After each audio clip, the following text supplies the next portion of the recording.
A paz do Senhor, amados irmãos, juvenis. Hoje nós estamos com uma lição especial, a lição número 9, falando sobre o sacrifício do Redentor.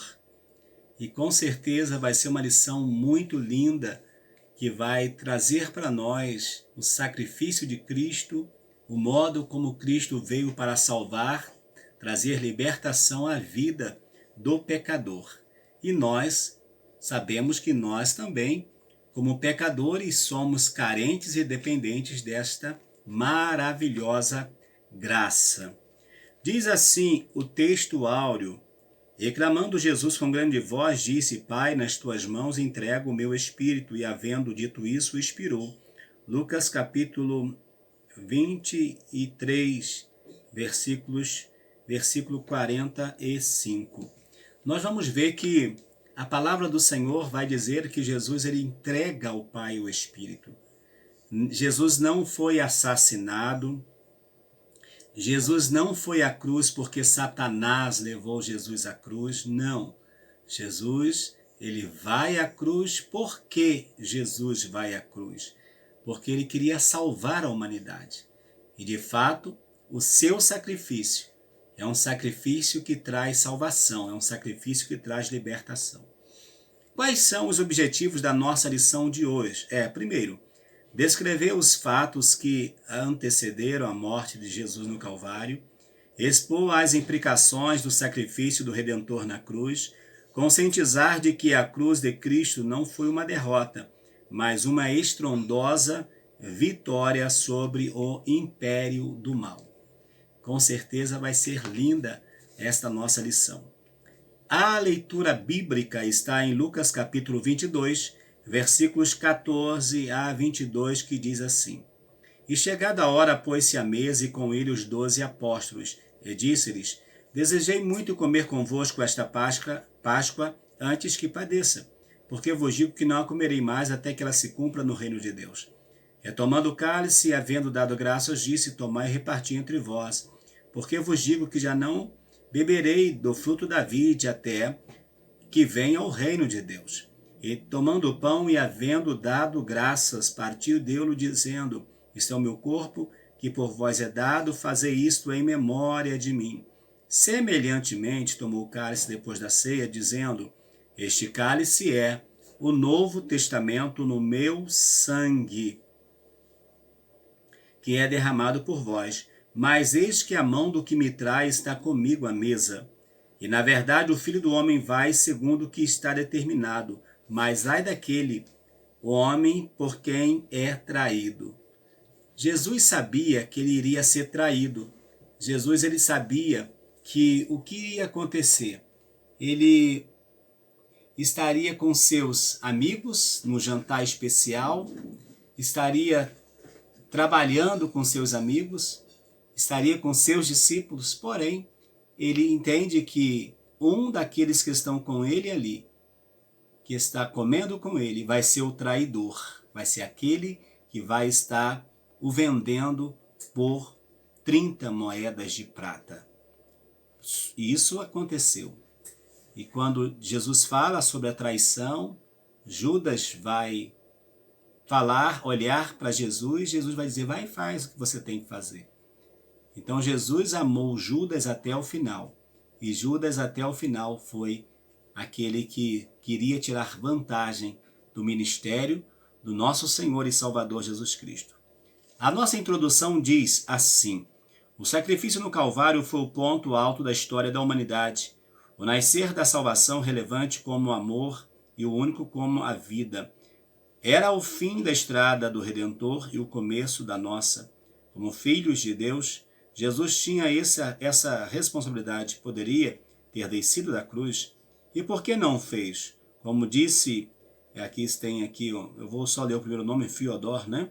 Na sua obra, dizendo: porque ele amava o homem mais que a si mesmo, e por isso não queria escravizá-lo, né? Pelo contrário, né? Ele queria fazer com que esse homem vivesse um milagre. Qual milagre? O milagre de poder se libertar do inferno, se libertar do jugo da morte, se libertar do poder das trevas. Essa foi a obra, esse foi o milagre que Jesus veio fazer. A última noite do Redentor. Últimas instruções. Vamos lá.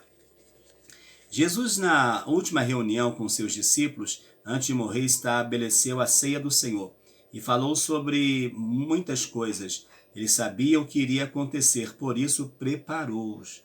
Jesus prepara o coração deles para que eles, quando Jesus morressem, eles pudessem ter a certeza de que não estariam sós, mas a promessa do Senhor iria cumprir-se na vida deles quando ele ia enviar aquele que seria o querido Espírito Santo para os auxiliar, para estar com eles ou estar conosco, né, a igreja até o final. As últimas emoções, a comunhão com o Pai. Na noite da traição, Jesus entrou no jardim do Getsêmani. Por 3 vezes, Jesus pediu ao Pai para que, se possível, cessasse o cálice, passasse o cálice dele, sem que o bebesse. A dor era intensa, não por causa dos flagelos romanos, dos cravos, dos espinhos ou da cruz. Na verdade, ele orava e pedia força ao Pai para ir até o fim no cumprimento da sua missão. Jesus sabia que ele não podia falhar. A falha não fazia parte do seu cronograma, não, a falha não fazia parte. Jesus precisaria ir até o final. E ir até o final iria simbolizar rejeitar a cruz. Ou rejeitar a cruz não, e até o final iria simbolizar o quê? Vencer as aflições da cruz. Vencer as aflições que a cruz pudesse produzir na sua vida. Então Jesus ele vai orar. Interessante que ele chama Pedro, Tiago e João, mas eles não puderam orar com ele, porque eles estavam cansados. E também Jesus vai entender que o que ele precisava passar, ele tinha que passar sozinho. Infelizmente, é assim que acontece comigo e com você. Tem situação que, por mais que tenhamos amigos, nós também passaremos sozinhos. A traição de Judas. Judas entregou Jesus aos inimigos porque ele fez isso. O mundo jamais verá outra vez uma amizade tão sincera como aquela que Jesus nutria por Judas. Ninguém em tempo algum amou a Judas como Jesus. Entretanto, igualmente, nunca mais se observará na terra dos viventes uma amizade tão oportunista e mesquinha como foi a de Judas. Judas tinha o amor de Jesus, tinha a amizade de Jesus, mas negou o nosso Senhor. Negou quando? Quando ele vai e entrega Jesus às autoridades. Negou o amor do Senhor por sua vida. Diferente de Pedro, que negou sim a Jesus e depois ele se arrepende. E é o grande homem, o grande pregador, juntamente com Paulo, ali, principalmente pregando para os judeus, o nosso querido irmão Pedro. A negação de Pedro. Jesus estava preso, acorrentado na casa do sumo sacerdote. No pátio daquela casa foi acesa uma fogueira, possivelmente, a noite fria, a noite terrível, a noite gelada. Eles então acendem uma fogueira para se aquentar, até porque para ver o que ia acontecer com o Messias. E quem estava ali por perto? Pedro. E de repente alguém olha para Pedro e fala: olha, tu estava com ele, você estava com ele, você fala igual ele. E ele vai negando até que o galo cante. E quando o galo canta, eu posso ver a cena, o olhar de Jesus que está preso. E quando o galo canta, o Senhor olha para Pedro e disse no olhar: Pedro, eu não te falei que você iria me negar? E você disse que não. Só que diferente de Judas, Pedro depois vai se arrepender. Quando Jesus ressuscita, Jesus manda um recado para todos os discípulos e diz assim: olha, fala com Pedro também. Pedro precisa estar nesse jantar que eu estou preparando para vocês lá na praia. Tudo começou na praia, não foi? Tudo começou Jesus entrando no barco de Pedro, chamando Pedro para ser pescador de homens, e agora Jesus prepara um peixe e espera ele já com peixe na brasa, e é só a vitória. E lá Jesus vai dizer para Pedro: Pedro, tu me amas? Pedro vai dizer: eu te amo. Primeira vez. Pedro, tu me ama? Eu te amo. Segunda vez, Pedro, tu me amas? Senhor, tu sabes que eu te amo. Te amo. E nessa expressão, eu te amo, o Senhor vai dizer, então, vai trabalhar, tem trabalho para você. Apacenta as minhas ovelhas, tem trabalho para você. Então o Senhor não abriu mão de Pedro, como também não abriu mão de Judas. Só que Judas, no seu coração, não teve espaço para o arrependimento, senão para o remorso. Totalmente diferente. O julgamento, primeiro religioso.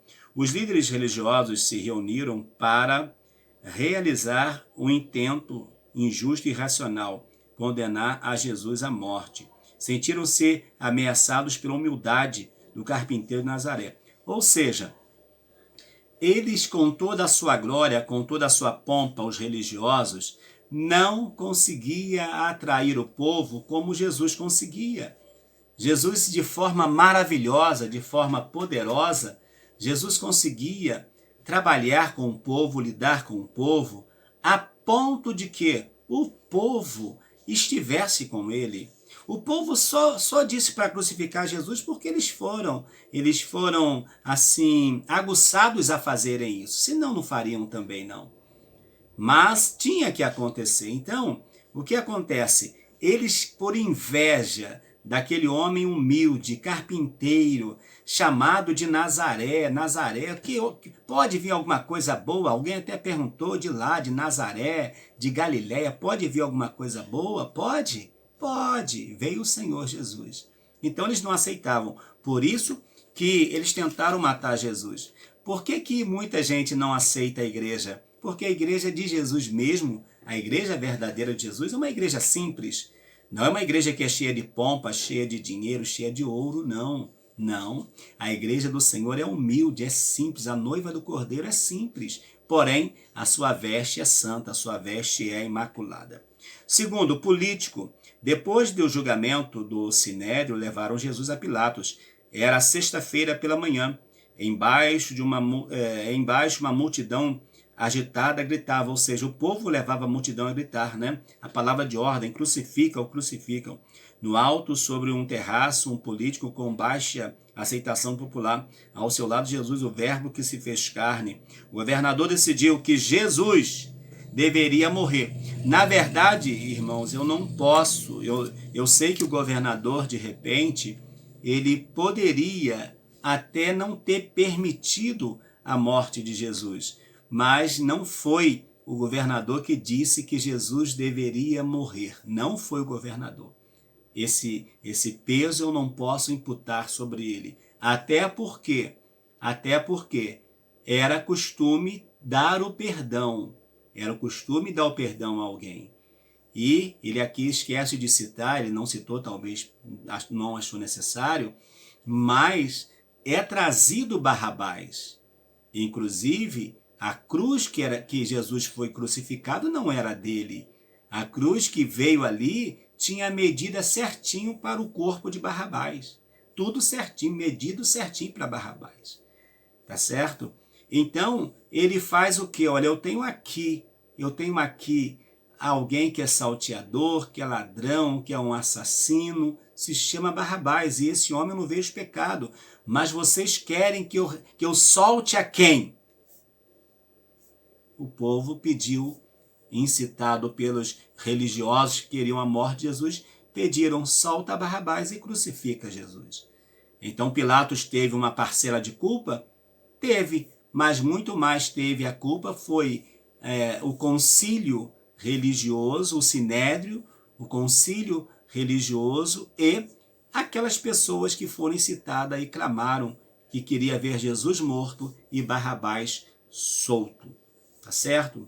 No 3 fala, o sacrifício, o início da crucificação, em seguida, pelos relatos históricos deste meio cruel, de pena capital, Jesus foi deitado no chão, sobre a cruz, logo os cravos foram afixados na madeira, depois de atravessarem as suas mãos e pés. Então a cruz foi erguida e colocada em um buraco previamente cavado para aquele ato, né? Entre o céu e a terra. E Jesus está ali, né? A cruz do meio, a cruz central. Jesus no meio sempre. Até na morte ele estava no meio, separando um ladrão arrependido de um ladrão que não queria a salvação. Mas Jesus estava ali.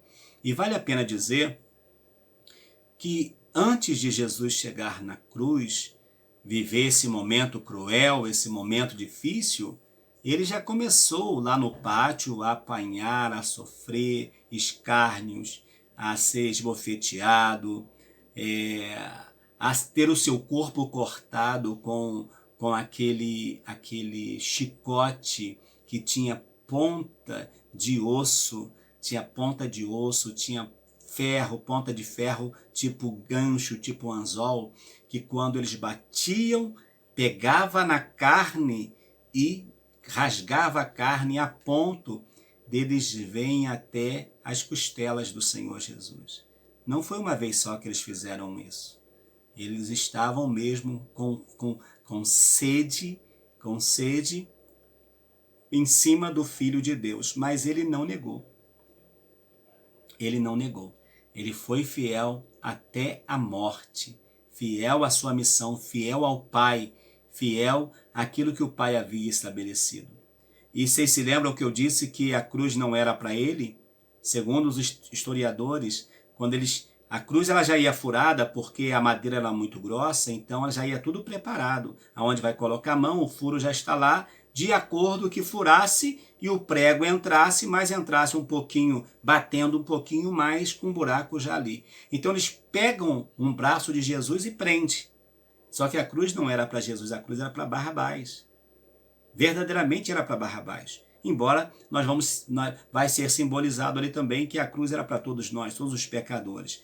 E quando eles prendem uma mão de Jesus, não sei se foi à direita ou se foi à esquerda, o que vai acontecer? A outra mão para poder chegar lá, para poder prender, eles tiveram que deslocar, ter que puxar um braço de Jesus, até deslocar para poder dar, para poder pregar lá do outro lado. Foi isso tudo que ele fez. Por que ele fez? Só porque ele é bonzinho? Não, irmãos. Vai além da sua bondade. É porque é amor mesmo. Um amor que não visa, não busca os seus interesses, mas visa a felicidade das outras pessoas. A redenção. No Calvário, o Pai e o Filho estavam juntos naquele propósito. E vou dizer também que o Espírito Santo estava lá também. Não havia medo nos olhos de Jesus. Ele foi preparado para aquele momento. O Filho levou a cruz, né? Levou a cruz e ele mesmo fez-se cordeiro. A cruz, o altar, simbolizando o altar, e ele como cordeiro, né? Ele mesmo vai ser o sacrifício sobre aquele altar. Qual é o altar? A cruz. Só que ele não seria queimado, mas ele seria morto do mesmo modo. Ele seria morto, ele teria o seu corpo partido, né? Para que isso pudesse acontecer. Diz assim, o Filho levou a cruz, é o Pai justo para salvar a humanidade perdida. Sacrificou seu Filho para si mesmo. Só ele, o único bendito, poderia fazer-se maldito por nós, para nos resgatar para Deus. Vale aqui também nós ressaltarmos que o Senhor Jesus, quando está na cruz, ele vai dizer: Deus meu, por que me desamparaste? E eu vejo esse pedido do Senhor Jesus, essa fala do Senhor Jesus como sendo uma fala muito profunda, muito triste. Embora ele soubesse que o Pai não tinha lhe abandonado, não. Mas era necessário que naquele momento ele pagasse o preço. E eu disse a alguns irmãos algumas vezes o seguinte: qual é o pai que ao ver o seu filho clamar não vai vir socorrer? Deus da mesma forma. Então o Pai eterno preferiu fazer o quê? Filho, por alguns minutos eu não quero olhar você na cruz, senão eu vou ter que te tirar da cruz. Então eu prefiro não olhar agora você na cruz, porque daqui a pouco, no domingo, nós já vamos nos encontrar novamente. No domingo nós já estaremos juntos novamente. Não você no seu corpo mortal, mas no domingo você já estará, filho, com seu corpo glorificado. Então eu prefiro não olhar agora. Por isso que Jesus, ele vai se sentir sozinho, mas naquele momento o pai não podia olhar para o filho, senão o pai viria em defesa do seu filho. Concluindo a nossa lição, eu já lhe pergunto, você já se inscreveu no canal? Já se inscreveu? Ainda não? Por quê? O que está faltando? Se inscreva no canal, acione as notificações, tá bom? E vai ser uma bênção. Concluindo, caminhar pelas páginas do Evangelho de Lucas, seguindo os últimos passos de Jesus até o sepultamento, é uma aventura sem precedente. Vimos a dignidade do Redentor que, em momento de intensa dor e tristeza, produziu episódio de poesia e ternura, chamando Judas de amigo, amando a Pedro com um olhar, perdoando aos que lhe condenaram e sendo crucificado. O pai e o filho eram os responsáveis por aquela empreitada, por aquilo que estava acontecendo, que destruiria para sempre a cabeça da serpente. Ou seja, destruir para sempre a cabeça da serpente? Como assim, pastor? Ou seja, aí eu tenho que explicar duas coisas. E semana que vem falaremos sobre arrependimento. O veneno da serpente, que é o diabo, está na cabeça, ou estava na cabeça. O veneno da serpente, que é o diabo, estava na cabeça. E o veneno que estava na cabeça da serpente se chama pecado. Perfeito? Quando Jesus na cruz pisa a cabeça da serpente, ele tirou o veneno da serpente. Como assim, pastor? Jesus vai vencer tirando o pecado lá do Éden, que estava trazendo todo o transtorno, o pecado original. Jesus venceu o pecado original. Jesus venceu o pecado que traz todas as mazelas à sociedade. Aí você pode me perguntar, por que então tem muita coisa acontecendo ainda? É a consequência, mas o pecado em si ele foi derrotado. Tanto que ele foi derrotado que aqueles que recebem ao Senhor Jesus não têm mais, ou não são mais controlados pelo pecado original. Não somos mais controlados pelo pecado original. Nós somos servos de Deus, que pecamos, que falhamos, é verdade, mas o pecado original não domina mais sobre a nossa vida. Aqueles que ainda não receberam a Jesus, aí eu vou dizer assim, aqueles que ainda não receberam o Senhor Jesus estão sob o domínio do pecado original. Mas uma vez que a pessoa aceita o Senhor Jesus, o veneno da serpente já não tem mais poder sobre a vida dessa pessoa. Aí você pode ter pensado, então, por que eu peco? Nós pecamos porque a nossa natureza é pecaminosa. Mas nós temos coisas que nós só fazemos se nós quisermos fazer. Porque nós sabemos que nós não precisamos mais, porque nós já fomos libertos. Tá bom? Que Deus te abençoe.